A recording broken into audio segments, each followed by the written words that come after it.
Durante la celebración del nacimiento de mi nieto, mi hijo propuso un brindis, no por mí, sino por su suegra. Brindo por una mujer a quien considero mi verdadera madre. Ojalá ella me hubiera criado. Será la única abuela de verdad que mi hijo conocerá. Me retiré en silencio, sin querer llamar la atención. Pero a la mañana siguiente, recibieron un paquete que lo cambió todo. Antes de continuar, ¿te importaría contarnos de dónde eres y cuántos años tienes? Nos encanta conocer a quienes nos leen. Gracias por acompañarnos. No sé en qué momento dejé de ser madre, no solo de nombre, sino de alma. Quizá fue aquella noche en que Sasha, mi hijo, me llamó vieja avara por no poder prestarle dinero una vez más.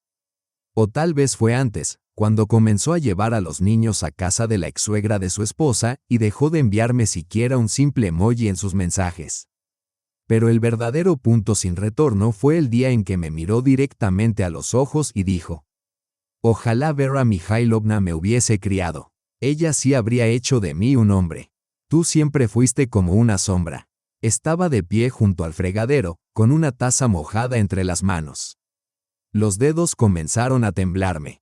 No dije nada. Seguí lavando los platos, porque si abría la boca, habría gritado o estallado en llanto. Y nunca me lo permití. Jamás. En todos esos años en los que mantuve la espalda recta, incluso cuando la vida intentaba doblarla. Sasha es mi único hijo. Lo crié sola. Mi esposo se fue cuando el niño tenía apenas 3 años. No solo se fue, huyó. Primero del apartamento, luego de la ciudad, y finalmente de nuestras vidas. Fue duro. Trabajaba en un jardín de infancia, hacía turnos los fines de semana y tomaba trabajos extra.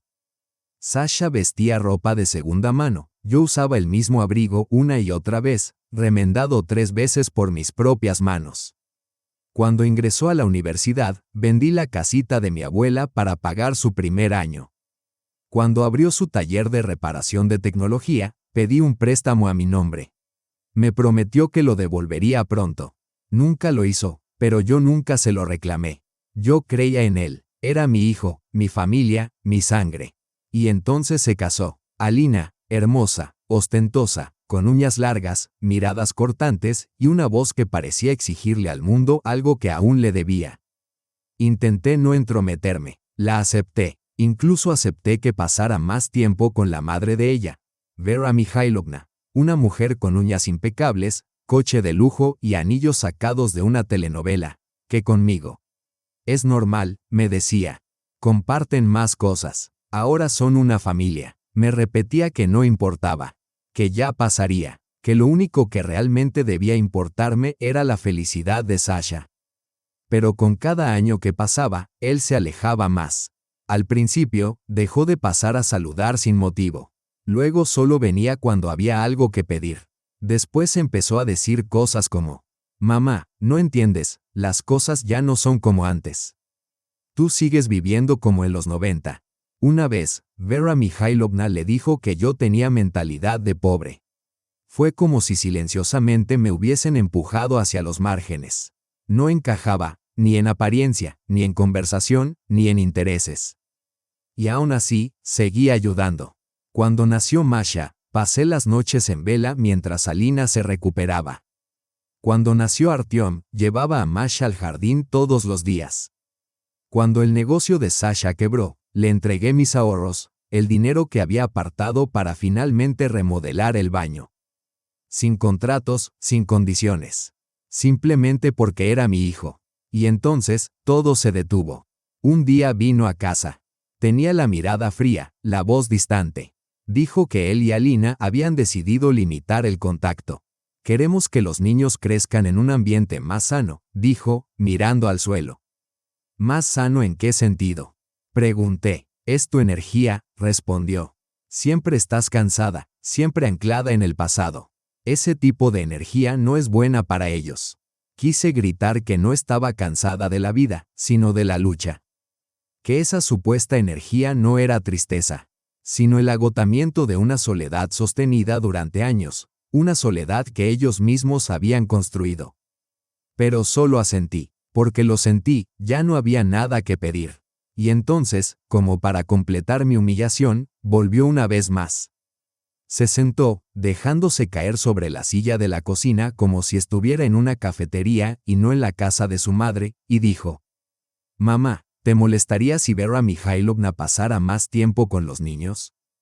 Creemos que sería mejor que ella fuera su abuela principal.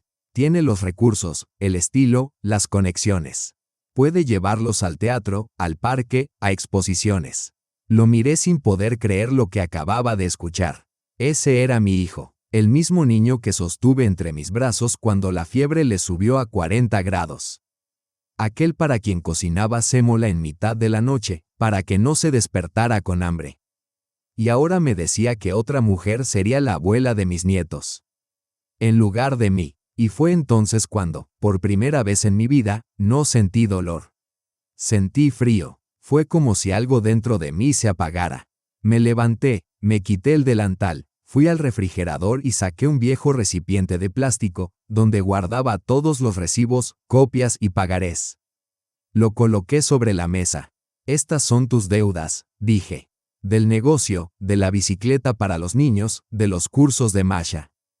Todo está aquí, con fechas». Él lo ojeó con acento agudo y luego esbozó una sonrisa irónica. «¿En serio, mamá? ¿Ahora vas a echarme en cara todo?» «No», respondí con calma. «Ya no soy un banco gratuito. Y me niego a ser un personaje de fondo en la vida de tus hijos». Se fue, cerró la puerta de un portazo, sin mirar atrás. Esa noche me senté junto a la ventana, sin derramar una sola lágrima. Porque ya no había dolor, ni rencor, solo una sensación, como si me hubieran extraído el veneno. Y en ese momento comprendí, no solo estaba dejando ir a mi hijo. Estaba comenzando a recuperarme a mí misma. A la mañana siguiente, me desperté temprano, como siempre. Pero algo dentro de mí había cambiado. No sentía la ansiedad habitual, ni rencor, ni esperanza de recibir una llamada. En su lugar, había una sensación que al principio no supe identificar. Silencio. Así sonaba la libertad de esa culpa constante. Por primera vez en muchos años, me desperté no como la madre de alguien, no como una opción de emergencia, no por si acaso, sino simplemente como yo misma, sin que nadie me necesitara, sin ser importante. Y, curiosamente, eso me trajo alivio. Y sabes una cosa, hubo un pensamiento que resonó con claridad en mi mente. Muy bien, Sasha. Si realmente crees que Vera Mikhailovna es mejor que yo, que así sea, pero lo que recibirás no será una madre con manicura. Recibirás a quien realmente es. La verdad es que había estado observando, en silencio, a esa mujer tan pulida desde hacía tiempo. Vera Mikhailovna, la ex-suegra de mi hijo, la madre de Alina. Imponente, con su cabello perfectamente alisado, las uñas esmaltadas, un bolso de cuero colgado en el pliegue del brazo y un perfume tan penetrante que mareaba. Siempre hablaba en voz alta, con suspiros teatrales, como si cada mañana su teléfono vibrara con llamadas de inversores y directores ejecutivos. Pero bastaron 6 meses de trato esporádico para darme cuenta de que algo no cuadraba bajo esa superficie tan pulida. Supuestamente, trabajaba en bienes raíces de lujo. Su exmarido había sido banquero. Tenían una casa en Barbica, pero todo en ella parecía cuidadosamente montado, exagerado, teatral, y en lo que respecta a los nietos, solo era abuela cuando había testigos. En Instagram, fotos de Masha en cafés, con el pie de foto con mi rayito de sol. En la realidad, contrataban una niñera. Ella jugaba el papel de abuela amorosa, mientras yo pasaba las noches lavando a mano los calcetines de Masha y cosiéndole el vestido para la función escolar. Fue entonces cuando me entró la curiosidad, ¿quién era realmente esa mujer? Decidí averiguarlo. Llamé a una vieja conocida de mi vida anterior. Habíamos trabajado juntas en la oficina de contabilidad de un departamento de vivienda. Luego ella pasó a trabajar en administración de comunidades, y su sobrino se convirtió en abogado en Moscú. A través de él, conseguí un número de teléfono. Un investigador privado. Se llamaba Gromov, Maxim Sergeyevich. Un hombre silencioso, de mirada gris como la de un médico de urgencias. Lo veía todo, lo sabía todo, Hablaba poco y no mostraba compasión. Nos reunimos en su oficina a las afueras de Moscú. Llevé todo lo que sabía, su nombre completo, dirección, lugar de trabajo, apellido del marido. Él escuchó con atención, tomó notas y luego preguntó: ¿para qué necesita exactamente esta información? Lo miré directamente a los ojos. No busco venganza, solo quiero que mi hijo sepa con quién me está comparando. Maxim asintió. Tomará tiempo, 2 o 3 semanas como mínimo. Tendremos que indagar a fondo. No es precisamente una mujer común. Acepté y me marché con la sensación de haber puesto algo en marcha. Sin posibilidad de retroceso. Mientras Maxim trabajaba, yo no me quedé de brazos cruzados. Comencé a visitar a Sasha con más frecuencia, con el pretexto de ver a los nietos. Incluso le ofrecí ayuda directamente a Alina. Si alguna vez necesitas que alguien cuide a los niños, le dije, con gusto lo haré. Por supuesto, se mostró encantada. Siempre es conveniente cuando la niñera viene con conciencia. Y mientras tanto, observaba a Vera. Entraba en la casa como si desfilara en una pasarela. Chaleco de piel, pañuelo de seda y tacones, incluso con hielo en la calle. Hablaba en voz alta por teléfono sobre propiedades en Sochi, cesiones de derechos de propiedad y transferencias de dinero en efectivo bajo acuerdos de préstamo privados. Pero todo parecía un guión ensayado frente al espejo. Ni una sola conversación auténtica. Todo era pura representación. Empecé a tomar notas, una costumbre que me quedó del trabajo. Fechas, detalles, quién estaba presente, qué se dijo. Un día, la escuché en la cocina al teléfono. No, Liosa, ahora no es momento de que aparezcas. Todo pasa por un tercero. Si pasa algo, tú no estás implicado. Su tono no era el de una mujer refinada de negocios. Era directo, callejero, sin filtros. Y en ese momento lo supe, no era una ilusión mía. Esa mujer no era, en absoluto, quien fingía ser. 3 semanas después, Maxim Gromov me llamó. Venga, ya está listo. Nos vimos en la misma oficina. Sin decir palabra, me entregó una carpeta. En la portada, una etiqueta perfectamente alineada. Koroliova, Valentina Zetachedanovna, archivo del caso. Parpadeé, sorprendida. ¿Quién es Valentina? Pregunté. Ese es su nombre real, respondió. Vera Mikhailovna Romanova, una identidad inventada. El pasaporte, los registros oficiales, los documentos fiscales, todo estaba a nombre nuevo. Hasta los 35 años fue Valentina Zetachedanovna, de Sursinsk. Abrí la carpeta, y lo que vi me dejó sin aliento. Nació en una familia obrera. Madre conserje, padre soldador. Su infancia estuvo marcada por mudanzas constantes, deudas impagas y conflictos familiares. En los años 90 fue condenada 2 veces. Una por fraude menor. La segunda, pena suspendida por engañar a un cliente en una operación inmobiliaria. Sus deudas actuales sumaban 78 millones de rublos, repartidas entre una red de microfinancieras. Todo estaba puesto como garantía, su coche, su casa de verano, incluso parte de la propiedad de su esposo. Docenas de transacciones falsas, ejecutadas a través de prestanombres. Y lo más impactante, documentos que demostraban que había solicitado préstamos a nombre de su marido, Mikhail Alexeyevich, falsificando su firma. Cerré la carpeta y me quedé en silencio por un momento. ¿Qué piensa hacer?, preguntó Gromov en voz baja. Nada, por ahora, respondí. Simplemente le daré a Sasha lo que pidió.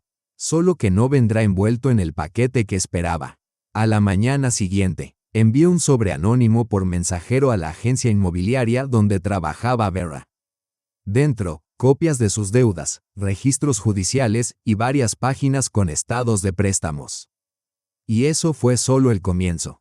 Ahora, las cosas se manejarían como lo haría una adulta. Después de enviar ese sobre, no esperaba una explosión inmediata. Este tipo de cosas no hacen ruido de golpe. Se filtran, por las grietas, por debajo de las tablas del suelo. Hasta que, un día, toda la estructura comienza a resquebrajarse a la vez. Yo simplemente esperé, observé y seguí con mi vida. Te sorprendería cuánto se puede descubrir sobre alguien.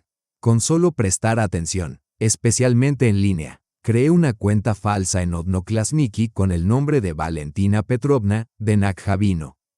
Encontré los perfiles de colegas de Vera, algunas socialites con las que manejaba sus negocios de lujo, envié solicitudes de amistad y comencé a dejar comentarios ingenuos y cautelosos.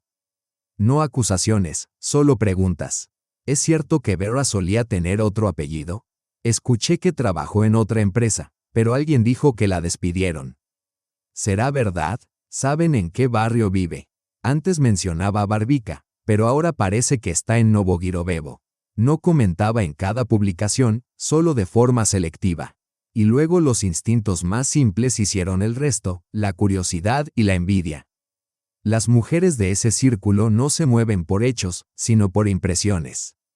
La más mínima insinuación basta para encender los rumores. A los pocos días, otras ya estaban interviniendo. Siempre tuvo una historia turbia sobre su título. Siempre me pareció demasiado perfecta. ¿Sabías que solía vender propiedades ajenas a espaldas de la agencia? Yo lo leía todo en silencio, tomando té con limón. No me regocijaba, solo sabía que el proceso había comenzado. Pero el golpe real, lo reservé para su familia. Del expediente que Gromov compiló, supe que el esposo de Vera, Mikhail Alexeyevich, era un hombre del sistema. Un banquero meticuloso, puntual, alérgico a la deshonestidad.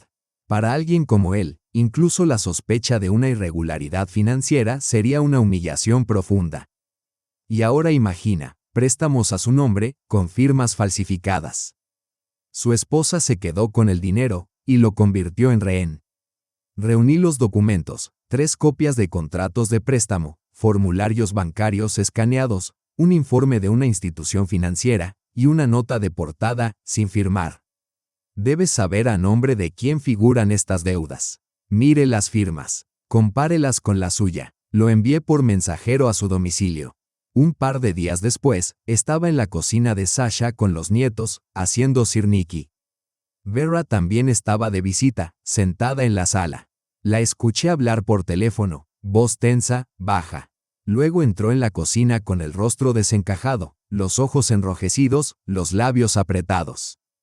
Algunas personas claramente tienen demasiado tiempo libre, dijo al aire. Y otras, demasiadas deudas, respondí en voz baja. Sin voltear, se marchó, dando un portazo tan fuerte que hicieron vibrar las ventanas. Al día siguiente, escuché a Lina hablando por teléfono con Vera. Su voz era baja, asustada, casi un susurro. Mamá, ¿es cierto que sacaste préstamos a nombre de papá? No empieces, cortó Vera. Es su culpa. Todo estaba bajo control, hasta que alguien decidió empezar a hurgar en mi vida. Y entonces sucedió algo inesperado. Sasha, quien siempre había evitado las conversaciones difíciles o permanecía en silencio, habló por primera vez. Mamá, ¿sabes qué está pasando con Vera y la agencia? ¿Por qué preguntas? Respondí con naturalidad. La han suspendido temporalmente, algo relacionado con una revisión. Al parecer, hay problemas con sus documentos. Y tuvo una pelea monumental con su padre. Él dice que Vera sacó un préstamo a su nombre sin su consentimiento. Todo el edificio escuchó la discusión. Él amenaza con acudir a la policía. Asentí con suavidad. Todos atravesamos momentos difíciles. Dije. Me miró diferente, no con desdén ni distracción, sino con verdadera atención. Como si por primera vez comenzara a verme de verdad. Un par de días después llegó un momento que jamás olvidaré. Estábamos todos en la cocina, Sasha, Alina, los niños. Vera apareció y, por primera vez, pidió dinero abiertamente. Sasha querido, realmente no quería pedir, pero entiendes, es solo algo temporal. Un par de meses. Solo necesito, bueno, $500,000. Seguro que pronto todo se arreglará. Ni siquiera le dirigió la mirada. Lo siento, respondió con voz plana. Tenemos nuestros propios gastos. No es el momento. Yo estaba junto a la estufa, sujetando la espátula sobre los panqueques de queso, y de repente no sentí dolor, ni compasión, ni enojo, solo una tranquila satisfacción. Por primera vez, él dijo no. Como alguna vez me lo dijo a mí. Pero esta vez, no era a mí. Comprendí entonces que Vera estaba cayendo. Su máscara se estaba agrietando. La casa que había construido sobre la imagen y la mentira empezaba a derrumbarse. Sin embargo, Sasha aún dudaba, lo que significaba que el ajuste de cuentas apenas comenzaba. Pasaron 3 meses desde aquella noche en que Vera pidió dinero a Sasha por primera vez.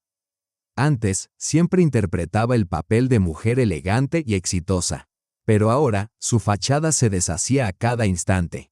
La agencia para la que trabajaba congeló sus anuncios.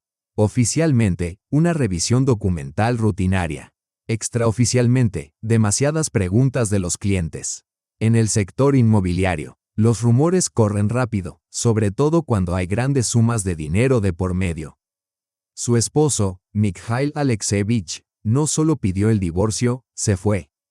Alquiló un apartamento en un pueblo pequeño fuera de Vidnoye y desconectó su antiguo número.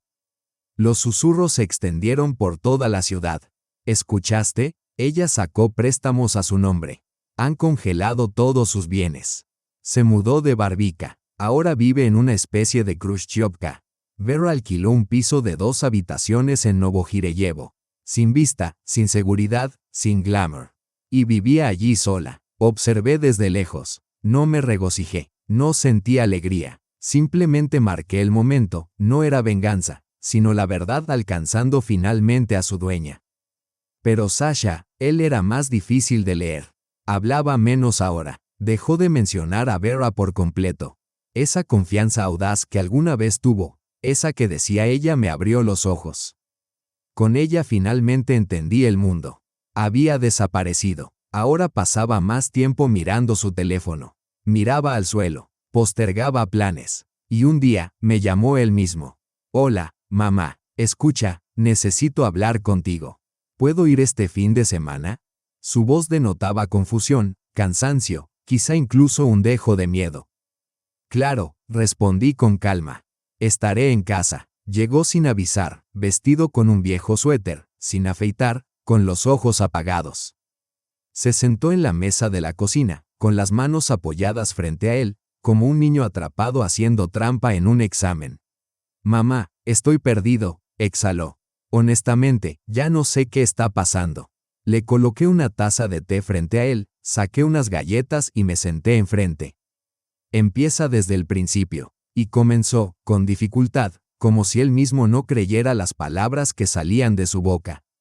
Dijo que Vera no era para nada quien pretendía ser. Mikhail había presentado una denuncia policial en su contra. Tenía documentos que probaban que ella había sacado préstamos a su nombre. Con firmas falsificadas. El banco lo había llamado. Él no tenía idea de qué se trataba. Revisaron los papeles y luego. Silencio. Entonces Sasha añadió. Ella dice que lo hizo por la familia, que lo pagará todo, que es solo temporal. Pero las cantidades. Se quedó en silencio. Ella había intentado convencer a Alina para que me presionara a ayudarla. Para transferir propiedades a nombre de Vera. Para que los préstamos fueran reasignados a mí. Me recliné en la silla. ¿Y tú? Me negué, respondió en voz baja. Ella le gritó por primera vez. Alina tuvo un colapso, lo llamó traidor. Le dijo que si no ayudaba a su madre, se divorciaría de él.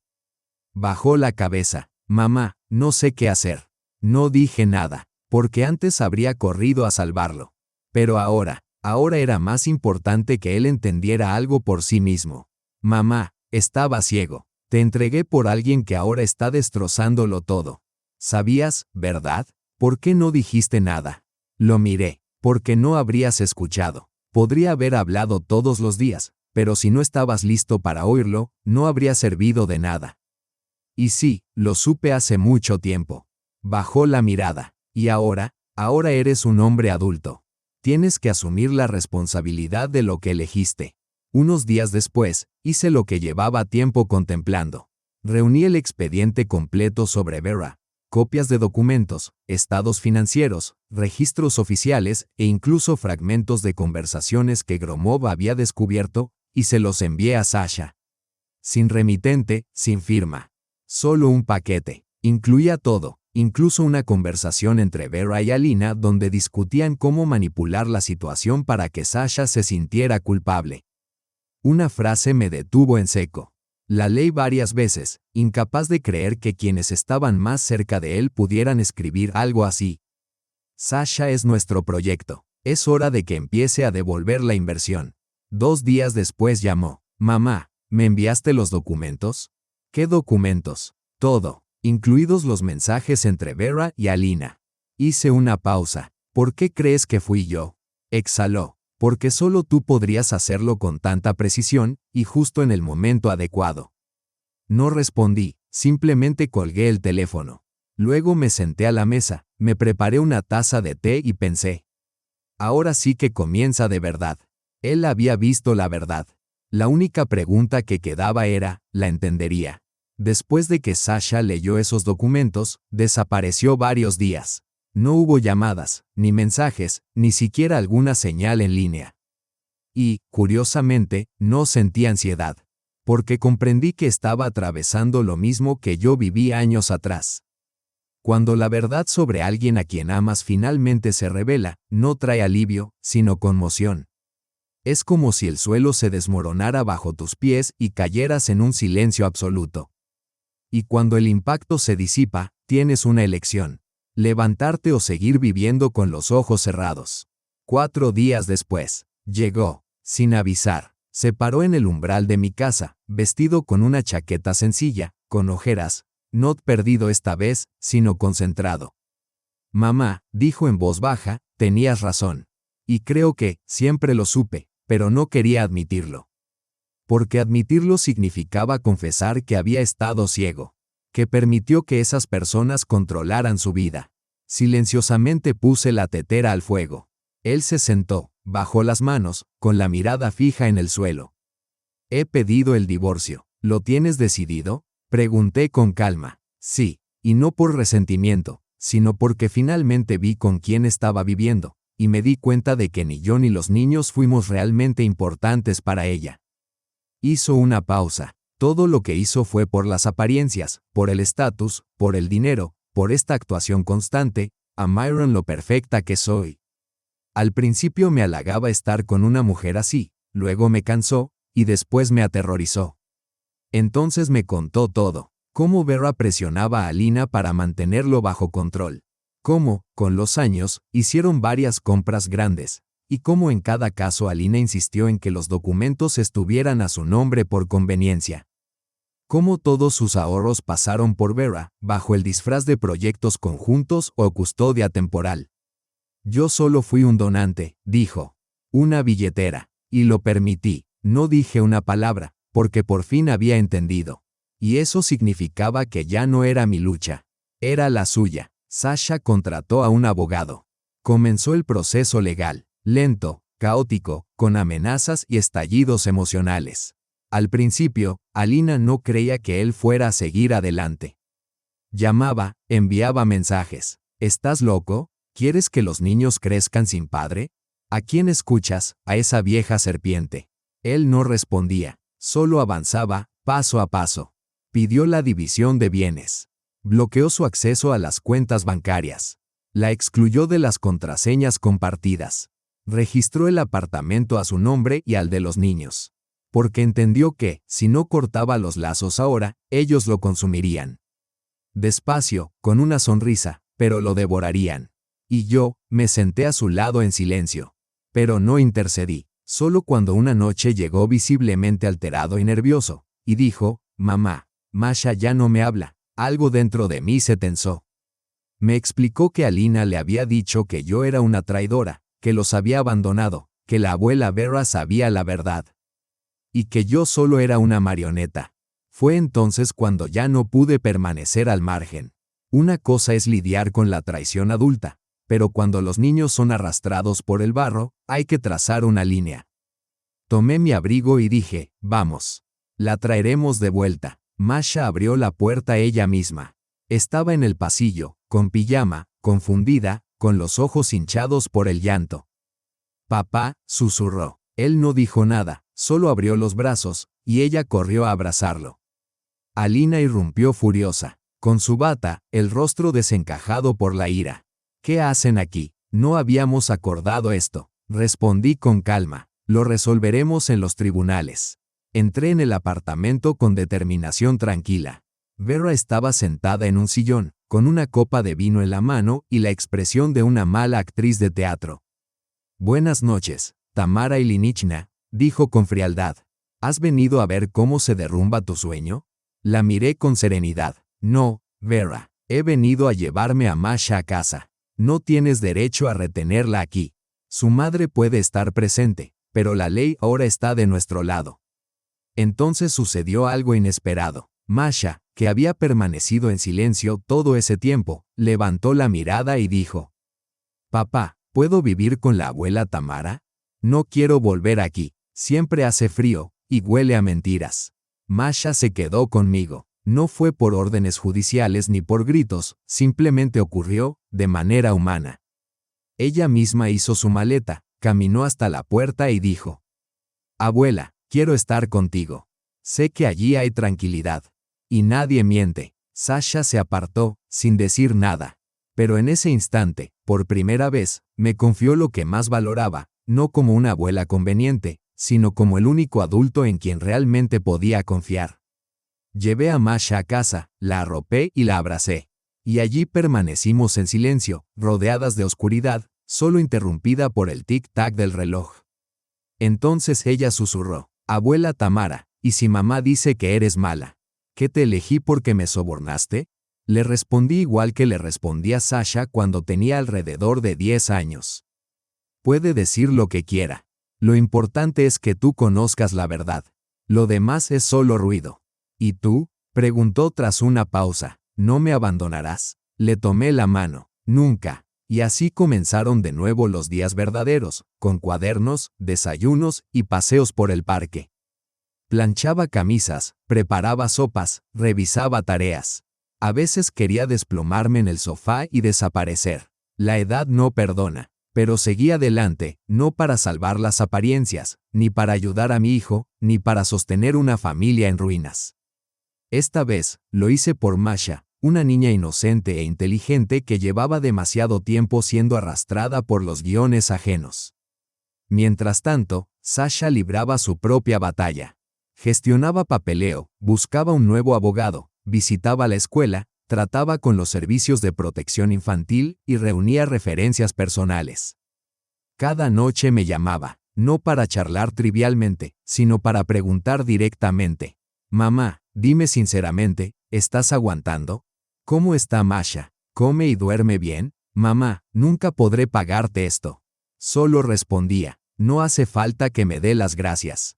Solo no te rindas. Llega hasta el final». Alina empezó a presionar. Presentó una denuncia alegando que yo retenía ilegalmente a la niña. Intentó convencer a la escuela de que estaba mentalmente inestable, que había sufrido un colapso senil y que Masha debía ser retirada de mi custodia por la fuerza. Pero para entonces ya contábamos con una abogada, una mujer férrea en sus 60 años, con un rostro tan áspero como papel de lija.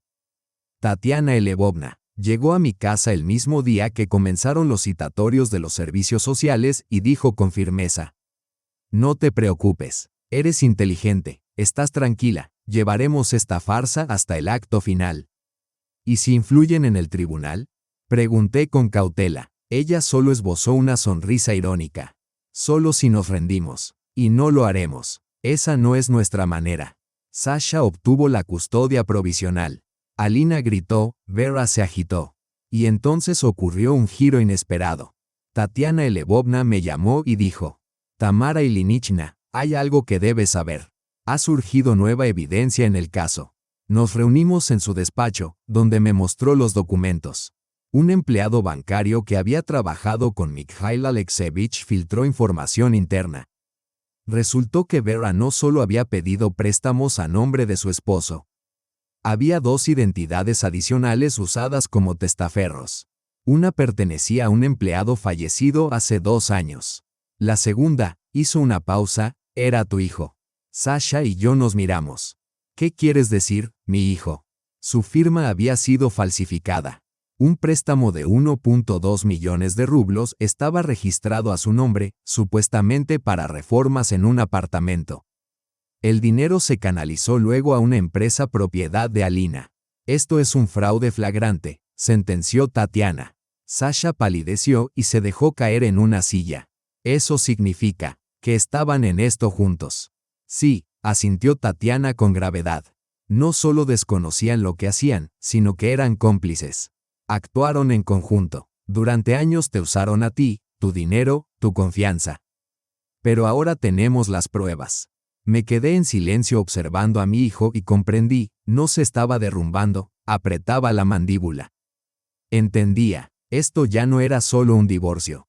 Era una batalla, por su nombre, por sus hijos y por la justicia. Tras esa conversación, todo encajó. El patrón estaba claro. Vera y Alina habían conspirado deliberadamente, enredando a Sasha poco a poco a lo largo de los años. Usaron sus documentos, drenaron sus finanzas, manipularon su confianza y nunca ocultaron que lo consideraban normal. No lo llamaban robo, lo llamaban redistribución de recursos dentro de la familia. Así se expresaba en uno de los mensajes archivados que recuperamos de una tableta. Sasha y yo volvimos a casa en silencio. Él estaba pálido, retraído, con los puños apretados. Yo, tranquila, porque ya teníamos todo lo necesario para desenmascarar la verdad. Al día siguiente, Sasha acudió a la policía. No con una denuncia o súplica, sino con una solicitud formal para abrir un caso criminal.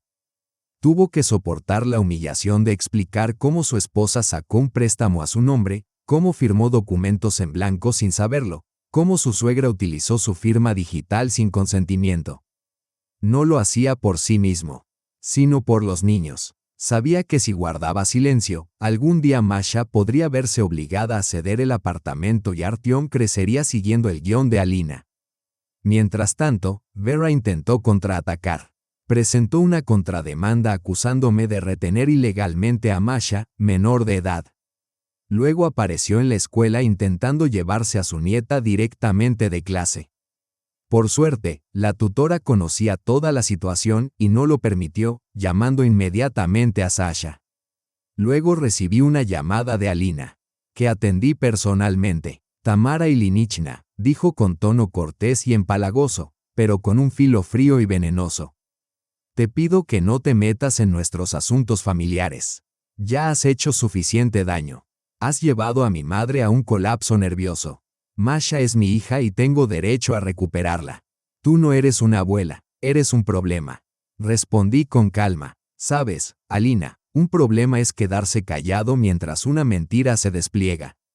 Yo hablo, y seguiré haciéndolo, ya sea en el tribunal, en los servicios sociales o en la fiscalía. 3 días después nos citaron en los servicios sociales para una audiencia presencial. Estaban todos, yo, Sasha, Alina, Vera y Masha, con un psicólogo presente. Esperaba una batalla, pero ocurrió algo inesperado.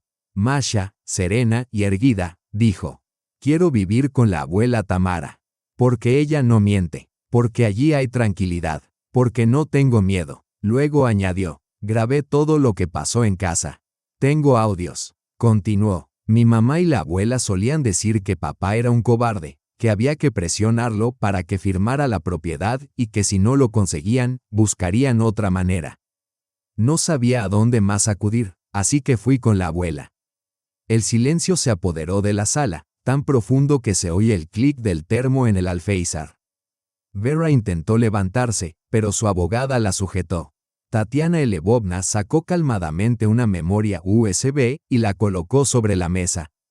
Estas son copias de las grabaciones. Aquí están los informes del psicólogo. Aquí la documentación de los préstamos fraudulentos, dijo, mirando fijamente al funcionario de los servicios sociales.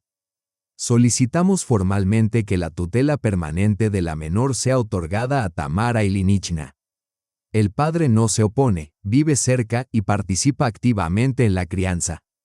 No pudieron negarse. Había demasiadas pruebas. La verdad era imposible de ignorar.